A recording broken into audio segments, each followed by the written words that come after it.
Welcome back, students. Myself, Dr. Niranjan Shah, Assistant Professor, TC College of Arts, Science and Commerce, Baramati. In last video, we have started to discuss the silent features of enactments affecting bank.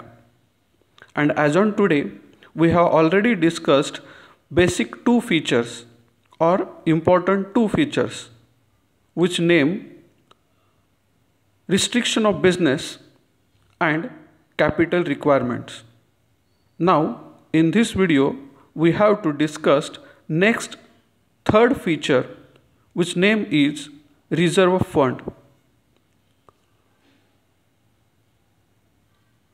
According to section 17 of the Act, every banking company must transfer at least 20% of its net profit to statutory reserve fund.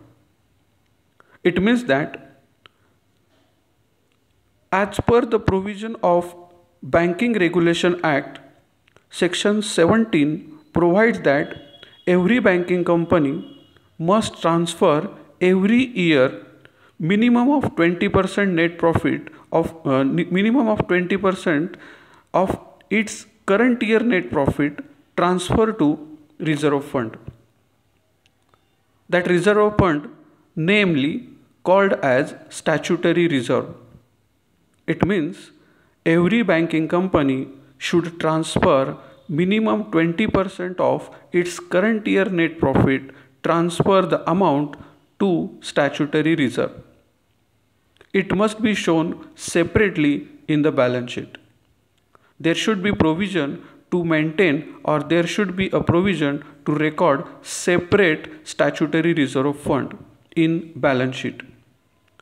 As per the schedule number 2, their name is reserves and surplus. In that reserve and surplus schedule, we have to maintain or we have to record separately statutory reserve. It must contain transferring 20% to statutory reserve year after year till the fund cross aggregate the paid up capital value or share premium account value. It means that paid up capital value plus share capital account value is equal to statutory reserve fund. Then the statutory reserve fund should be capitalized or should be transferred to capital account. It is necessary that the auditor of the bank should check the reserve fund maintained by the bank. मित्रो, आजपर्यंतच्या व्हिडिओमध्ये आपण silent फीचर्सची चर्चा करत आहोत. आता तिसरा महत्त्वाच्या फीचरकडे आपण बघणार आहोत. त्या अगोदर आपण दोन महत्त्वाचे फीचर्स बघितले की ज्याच्यामध्ये बँकांना काही व्यवसाय करण्यासाठी रिस्ट्रिक्शन्स दिलेले आहेत, म्हणजे बिझनेस रिस्ट्रिक्शन्स काय असतील आणि कॅपिटल रिक्वायरमेंट्स काय असतील. आज आपण या व्हिडिओमध्ये रिझर्व्ह फंड या विषयासंदर्भात किंवा या महत्त्वाच्या फीचरच्या संदर्भात चर्चा करत आहोत. बँकिंग रेग्युलेशन ॲक्टच्या सेक्शन 17 मध्ये अशी एक प्रोव्हिजन केलेली आहे की बँकांनी त्यांच्या दरवर्षीच्या नेट प्रॉफिटच्या कमीत कमी 20% प्रॉफिट हा रिझर्व्ह फंडला ट्रान्सफर केला पाहिजे. आणि तो कोणत्या नावाने रेकॉर्ड करायचा आहे तर स्टॅच्युटरी रिझर्व्ह फंड या नावाने. तुम्ही बँकिंग रेग्युलेशन ॲक्ट किंवा बँक कंपनी अकाउंटिंग हे TYB मध्ये शिकलो, त्यावेळेस आपण 16 शेड्यूल अकाउंटिंग केलं. त्याच्यामध्ये शेड्यूल नंबर 2 रिझर्व्ह फंड होता आणि त्याच्यामध्ये आपण लिहित होतो वेगवेगळ्या प्रकारचे रिझर्व्ह. त्यामध्ये स्टॅच्युटरी रिझर्व्ह असेल, जनरल रिझर्व्ह असेल, कॅपिटल रिडम्पशन रिझर्व्ह असेल, डिव्हिडंड इक्वलायझेशन रिझर्व्ह असेल, प्रॉफिट अँड लॉस अकाउंट असेल किंवा आपण सरप्लस या नावाने सुद्धा ते रेकॉर्ड करत होतो. त्यापैकी सर्वात महत्त्वाचा म्हणजे स्टॅच्युटरी रिझर्व्ह. बँकांना हे कंपल्सरी आहे की त्यांना झालेल्या चालू वर्षाच्या प्रॉफिटपैकी कमीत कमी 20% प्रॉफिट हा काय करायचा आहे त्या फंडला ट्रान्सफर करायचा आणि तो सेपरेटली बॅलन्स शीटमध्ये दाखवायचं सुद्धा आहे. आता त्याच्या पुढे एक असं वाक्य मी सांगितलं होतं, it must continue transferring 20% of reserve fund year after year, म्हणजे दरवर्षी 20% ट्रान्सफर करायचं आहे. आता हे ट्रान्सफर कुठपर्यंत करायचं आहे किंवा हा मेंटेन करायचा आहे तर तो कुठपर्यंत करायचा till fund cross the aggregate of paid up capital and share premium account. जोपर्यंत या रिझर्व्ह फंड या अकाउंटची टोटल ही पेड अप कॅपिटल किंवा आणि शेअर प्रीमियम अकाउंटच्या टोटल एवढी होत नाही किंवा त्याच्यापेक्षा जास्त होत नाही, तोपर्यंत तुम्ही काय करायचं आहे किंवा त्या बँकेने काय करायचं आहे, स्टॅच्युटरी रिझर्व्ह मेंटेन करायचं आहे दरवर्षी 20% प्रॉफिट ट्रान्सफर करून. जर एखाद्या वर्षी किंवा एक सगळा फंड एखाद्या वर्षी ट्रान्सफर केला आणि पेडअप कॅपिटल किंवा शेअर प्रीमियम अकाउंटपेक्षा तो फंड जास्त झाला, तर जास्तीची जी व्हॅल्यू आहे ती काय करायची आहे, कॅपिटलला ट्रान्सफर करायची आहे किंवा त्याचं कॅपिटलायझेशन करणं गरजेचं आहे. अशी प्रोव्हिजन बँकिंग रेग्युलेशन ॲक्टमध्ये दिलेली आहे. आता हे आपण इथं का पाहतोय, तर आपण पाहतोय ऑडिट ऑफ बँक हा टॉपिक, आणि ऑडिट ऑफ बँकमध्ये बँकेचं ऑडिट करणारा जो ऑडिटर आहे या ऑडिटरला या प्रोव्हिजन्स माहिती असणं गरजेचं आहे. It is necessary that an auditor of the bank should check the reserve fund maintained by the bank. आणि मग ज्यावेळेस याला प्रोव्हिजन्स माहिती असतील त्यावेळेस तो बँकेने मेंटेन केलेला रिझर्व्ह फंड बरोबर आहे का चुकीचा आहे, त्याच्या प्रोव्हिजन्स कोणत्या होत्या, कशा पद्धतीने तो रिझर्व्ह ट्रान्सफर करायचा होता हे त्याला समजेल आणि तो त्या पद्धतीने व्यवस्थित ऑडिट करून घेईल. आपण हे सगळं ऑडिटरला काय माहिती पाहिजे, कोणते फीचर्स बँकेचे माहिती पाहिजे हे या ठिकाणी आपण अभ्यास करतो. बाकीचे जे रिझर्व्ह आहेत जसं dividend equalization reserve, capital reserve, general reserve, हे सगळे रिझर्व्ह जसे आहेत, जशी बँक मेंटेन करते तसे इतर कंपन्या संस्थासुद्धा मेंटेन करतात, पण त्यांना कोणत्याही पद्धतीच्या इतर प्रोव्हिजन्स आपल्या ठिकाणी म्हणजे सेपरेट प्रोव्हिजन्स नाही आहेत, ते कॉमन प्रोव्हिजन्स आहेत. पण ही प्रोव्हिजन जी स्टॅच्युटरी रिझर्व्हची आहे ही फक्त बँकेला आहे आणि बँकच त्या पद्धतीचं काय करू शकते, रिझर्व्ह फंड मेंटेन करू शकते. हे कायद्यामध्ये दिलेलं आहे. त्यामुळं या संदर्भामध्ये ऑडिटरला माहिती असणं गरजेचं आहे आणि त्या अर्थाने हे फीचर आपल्याला अभ्यासणं गरजेचं आहे. आता एखाद्या मित्राला असा विचार पडला असेल की प्रॉफिटच्या 20% ट्रान्सफर केला, पण जर एखाद्या वर्षी बँकेला लॉस झाला, तर जर एखाद्या वर्षी बँकेला लॉस झाला, if there is a loss to the bank in a year there is a no transferring provision. म्हणजे जर एखाद्या वर्षी कोणत्याही पद्धतीचा बँकेला लॉस झाला तर त्या वर्षी कोणत्याही पद्धतीने रिझर्व्ह फंडला अमाऊंट ट्रान्सफर केली जाणार नाही. ती जो काही लॉस आहे तो as it is loss balance शीटला रेकॉर्ड केला जाईल शेड्यूल नंबर 2मध्ये. तर ह्यासुद्धा प्रोव्हिजन्स ऑडिटरला माहिती पाहिजे की जर बँकेला एखाद्या वर्षी लॉस झाला तर बँकेने त्या वर्षीसुद्धा 20% ट्रान्सफर करायचा का, तर नाही करायचा, तर त्यावर्षी मात्र त्यांना सूट दिलेली आहे. तर हे कायद्यामध्ये दिलेलं आहे. आता यानंतर आपण पुढचे 2 महत्त्वाचे फीचर्स बघणार आहोत. त्यामध्ये CRR अँड SLR म्हणजेच कॅश रिझर्व्ह रेशो आणि स्टॅच्युटरी लिक्विडिटी रेशो, आणि त्यानंतर पाहणार आहे इन्व्हेस्टमेंट. आता ह्या 2 फीचर्सबद्दल चर्चा करूया आपण. CRR that is called cash reserve ratio. As per section 18 of the banking regulation act, every banking company must maintain cash reserve ratio with RBI for a sum equal to 3% of its time and demand liability. The RBI can increase the percentage up to 15% in this regard. In addition to this, every bank must maintain with RBI statutory liquidity reserve, that is called SLR, for a sum prescribed by RBI. The SLR means statutory liquidity reserve is to be maintained in the form of cash, gold or unencumbered approved securities. The SLR should not be less than 25% of the total demand and time liabilities. Hence, the auditor should check the CRR and SLR maintained by the bank. विद्यार्थ्यांनो, जसं आपण section 17चा विचार केला तसंच section 18मध्ये सुद्धा काही provisions दिलेले आहेत ज्या बँकांसाठीच आहेत. आता बँकांसाठीची प्रोव्हिजन काय आहे, तर CRR म्हणजे कॅश रिझर्व्ह रेशो आणि SLR म्हणजे स्टॅच्युटरी लिक्विडिटी रेशो. म्हणजे या कोणत्याही बँकेने व्यवसाय करत असताना काही रक्कम ही रिझर्व्ह बँकेकडं ठेवणं गरजेचं आहे. एक अनामत किंवा डिपॉझिट स्वरूपामध्ये ती रक्कम असणार आहे. आता ही रक्कम किती असेल, तर ही बँक ठरवते, म्हणजे रिझर्व्ह बँक ठरवून देते की तुम्ही किती रक्कम आमच्याकडे ठेवायची. याच्यात कमीत कमी 3% रिझर्व्ह बँकेकडे ठेवली जाते, हे कायद्यामध्ये दिलेलं आहे.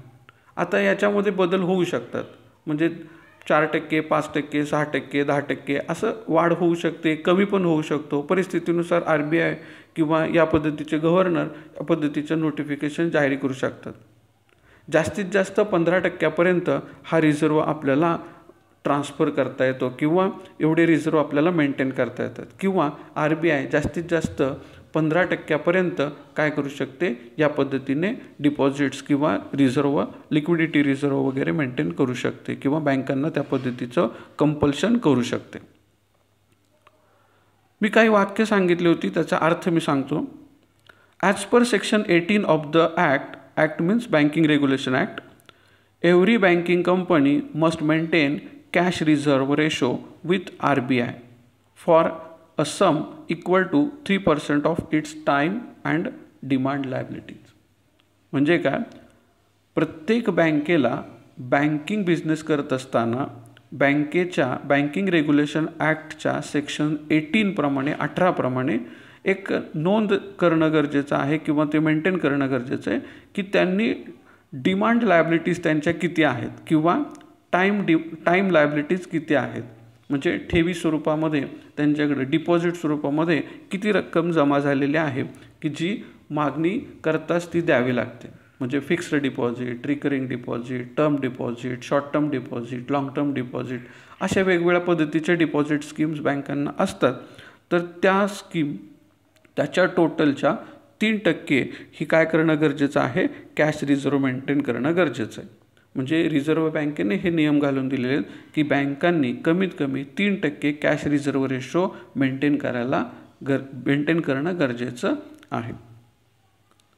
आता हा 3%चा 15%पर्यंत नेण्याचे अधिकार हे RBIला आहे. RBI सांगू शकते की 3% नाही, आता ह्या परिस्थितीमध्ये 4%, 5%, 10% तुम्ही रिझर्व्ह रेशो मेंटेन करणं गरजेचं आहे. म्हणजे तेवढी कॅश तुमच्याकडं असणं गरजेचं आहे. इन ॲडिशन टू दिस, आता कॅश रिझर्व्ह मेंटेन केलाच, पण त्याच्या व्यतिरिक्त every banking company must maintain with RBI statutory liquidity ratio.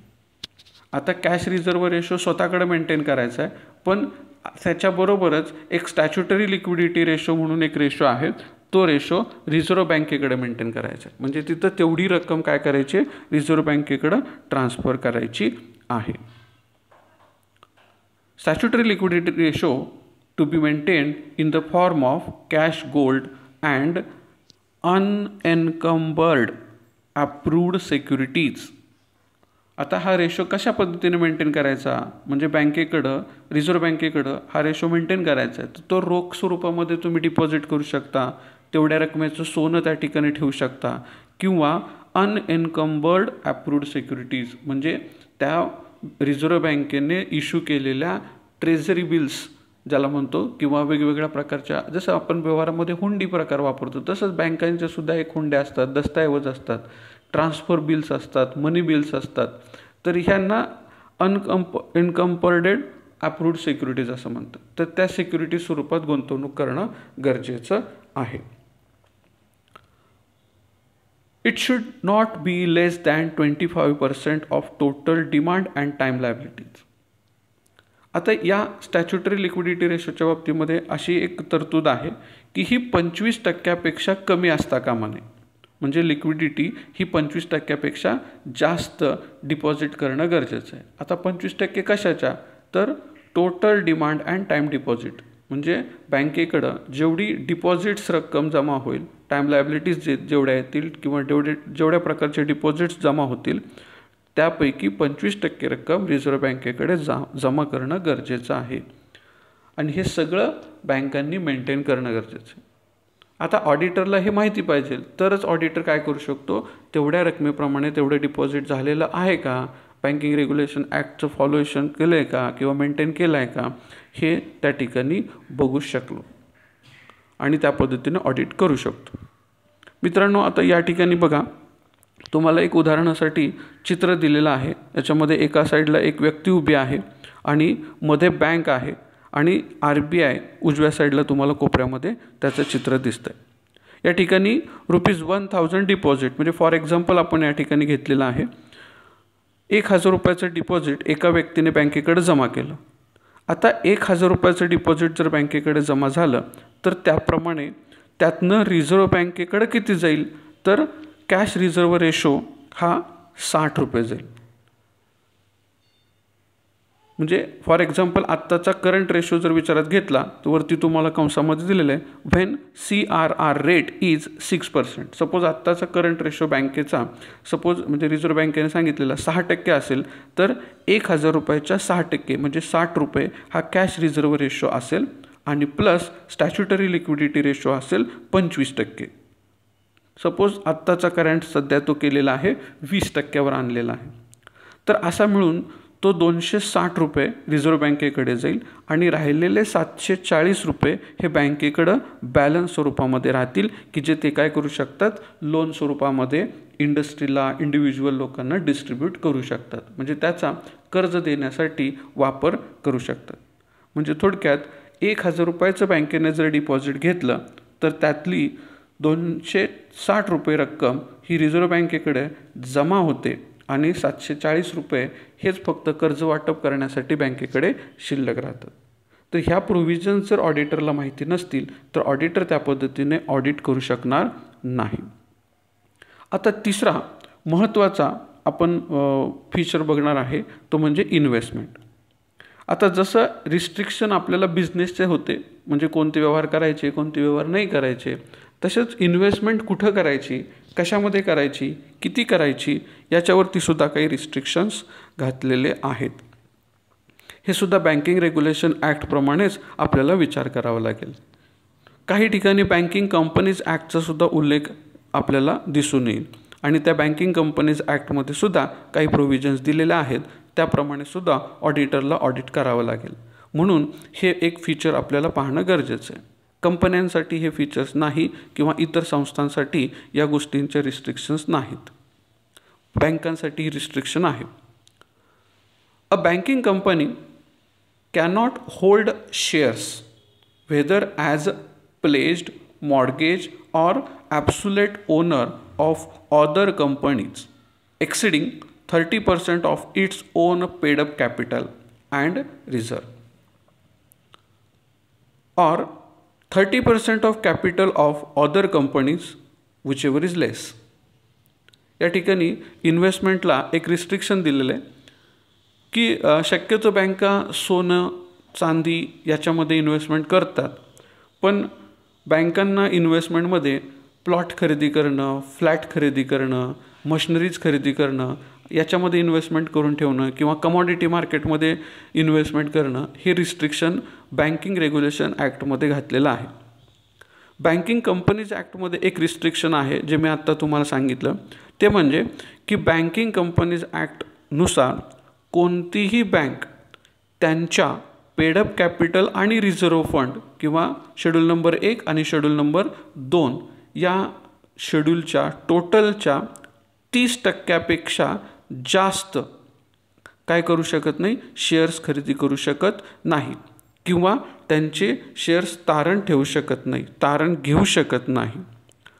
30% ही मर्यादा आहे. Banking company cannot hold shares whether as pledge, mortgage or absolute owner of other companies. दुसऱ्या कंपनीचे 30% जास्त शेअर्स तारण स्वरूपामध्ये स्वीकारू शकत नाही किंवा त्याच्यामध्ये ते इन्व्हेस्टमेंट करू शकत नाहीत. आता 30% कशाचं सांगितलं, तर paid up capital and reserved surplus यांची जी टोटल होईल त्याच्या. सपोज पेडअप कॅपिटल 500 कोटी आहे आणि रिझर्व्ह सरप्लस हा 200 कोटी आहे, तर टोटल होईल 700 कोटी. तर 700 कोटीच्या 30% म्हणजे 210 कोटी रुपयांपेक्षा जास्त शेअर्स हे काय करू शकत नाही, खरेदी करू शकत नाही किंवा त्याच्यामध्ये इन्व्हेस्टमेंट करू शकत नाही. जास्तीत जास्त बँक काय करू शकते, 210 कोटी रुपयापर्यंतच इन्व्हेस्टमेंट करू शकते. तर या प्रोव्हिजन्स काय करणं गरजेचं आहे, ऑडिटरला माहीत असणं गरजेचं आहे आणि ऑडिटरने त्या योग्य पद्धतीने बँकांनी मेंटेन केलेल्या आहेत का, त्या पद्धतीने रेकॉर्डिंग केलेलं आहे का, हे पाहणं गरजेचं आहे. पुढील व्हिडिओमध्ये राहिलेले रिस्ट्रिक्शन्स किंवा राहिलेले फीचर्स आपण पाहणार आहोत. आत्तापर्यंत आपण 5 फीचर्सचा अभ्यास केला. या 5ही फीचर्सचा पुन्हा एकदा व्हिडिओ पाहून त्याच्या नोट्स समजून घ्या. जर काही अडचण असेल तर मला विचारा. थँक्यू.